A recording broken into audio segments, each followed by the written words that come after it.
Amma's house fell into a silence that felt heavier than before. The days dragged, the nights were long, and her heart seemed to ache louder with each passing hour. She no longer whispered stories in the evening. She no longer hummed as she cooked. Instead, she sat beside the fire and cried, quietly at first, then louder. At night, when the villagers slept, her wailing rose again. It echoed through the palm trees, rolled down the dusty paths, and touched every doorway in the village. Some sat up in fear, others shook their heads in pity. This woman is losing her mind, they whispered. She cries like someone who had lost all her children. But did she ever have children? Another asked, peeping through a crack in the wall. She is living in denial, the older woman said. This is what happens when a woman refuses to remarry. Her loneliness has consumed her. Every morning, when Amma walked to the stream or passed through the market, fingers pointed at her. Women took their children aside, whispering warnings. Do not grow up like that woman. Do not let stubbornness destroy your life. Look at her, living in regret, talking to herself, crying at night. Children giggled behind her. Men shook their heads. Nobody understood the weight she carried. Yet, Amma did not stop. Her grief pushed her feet along the same path every single day, toward the old Iroko tree where she had first met Nneka. The spot was always empty. Still, she knelt. She placed whatever she had: watermelons, overripe pawpaw, leftover oranges, a handful of roasted groundnuts, anything her basket carried that day. She laid it beneath the tree. Sometimes the fruit remained untouched. Sometimes the breeze scattered it. Still, Amma dropped more. Day after day, week after week, month after month, the villagers watched in disbelief. She is going completely mad, a girl said. See how she drops food for an invisible person. She is building a shrine of fruit. She is calling spirits. Hey, someone should help her. They remember not. But nobody stopped her. They simply watched as the heap of fruits grew, one small pie becoming a stack, then rising into a hill beneath the massive roots of the ancient tree. Amma did not care who watched. She only knew one truth. Neka once helped her, and if kindness brought her children before, perhaps kindness would bring them again. And so she continued. One evening, after another long day of dropping fruits, wiping her tears, and forcing her tired legs to carry her home, Amma pushed open her door. She froze, her breath caught, her eyes widened. There, standing in the center of her small living room, were four familiar tiny figures: Kiki, Coco, Keke, and Coco, her children, the ones she thought she had lost forever. They looked at her with the same gentle eyes, the same quiet innocence, not angry, not distant, simply waiting for her as though they had never left. Amma let out a loud, piercing cry, not of sorrow this time, but a cry so sharp and unexpected that it tore through the quiet evening like a warning horn.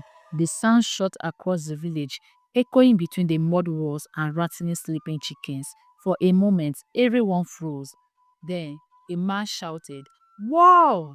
Whoa! We are under attack!" Men grabbed their cutlasses.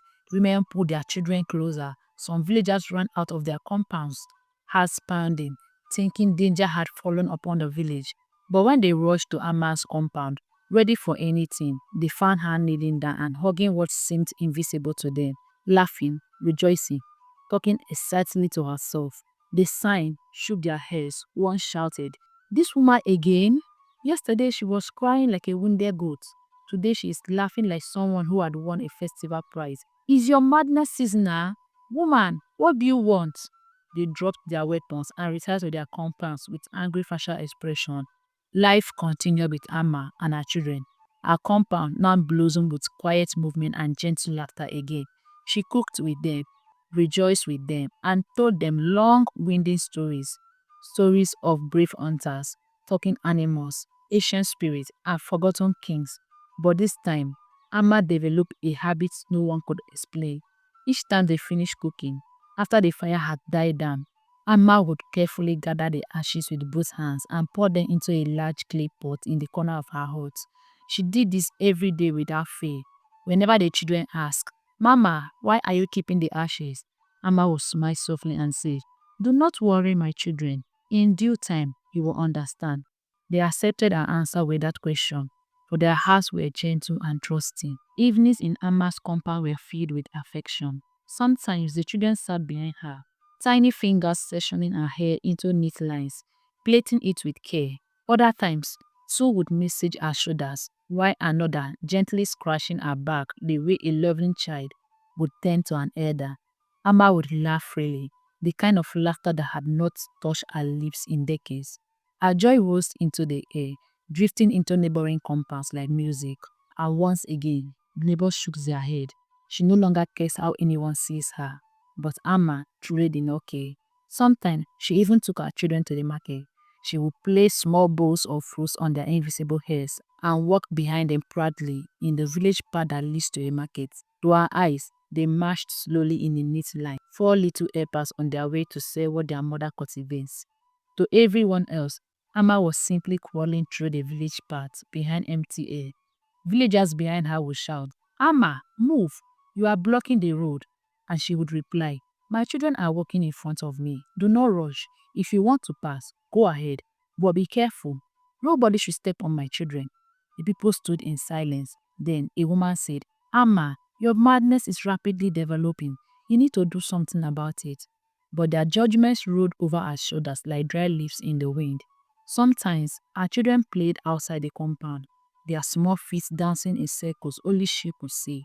Other village children would wander in and play nearby, unaware that invisible companions moved around them. Amma always stood close, watching every step carefully, afraid another child might unknowingly step on her little ones.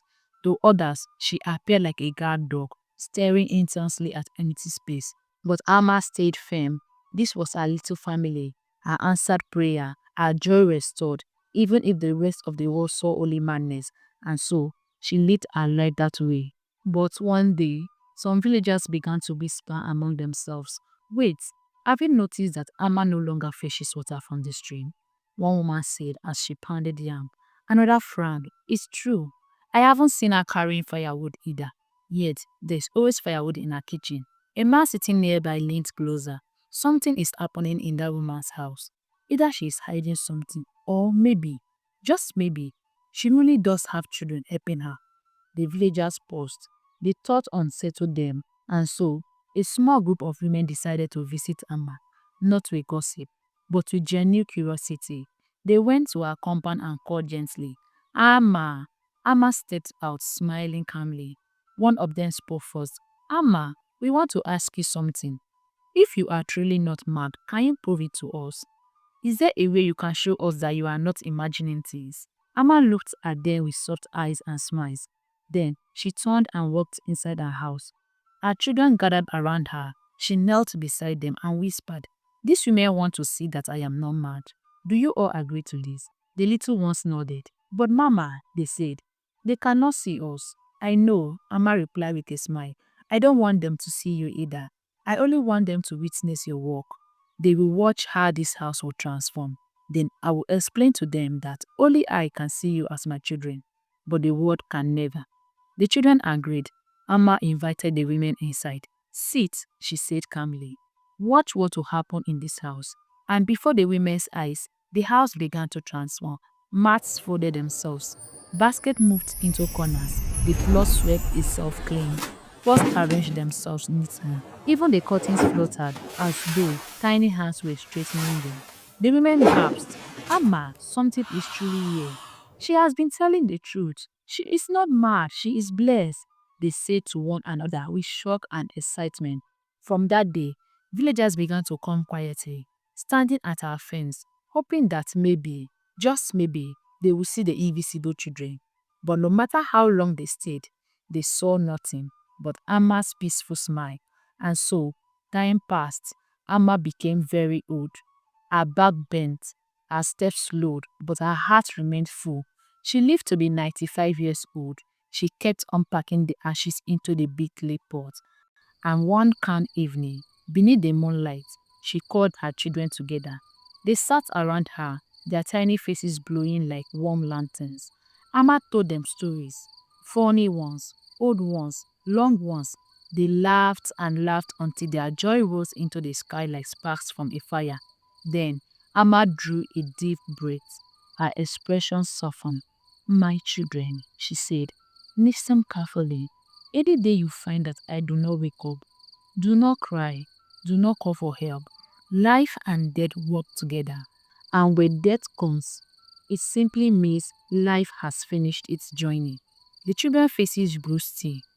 When the day comes, she continued, carry the big clay pot, the one where I keep the ashes.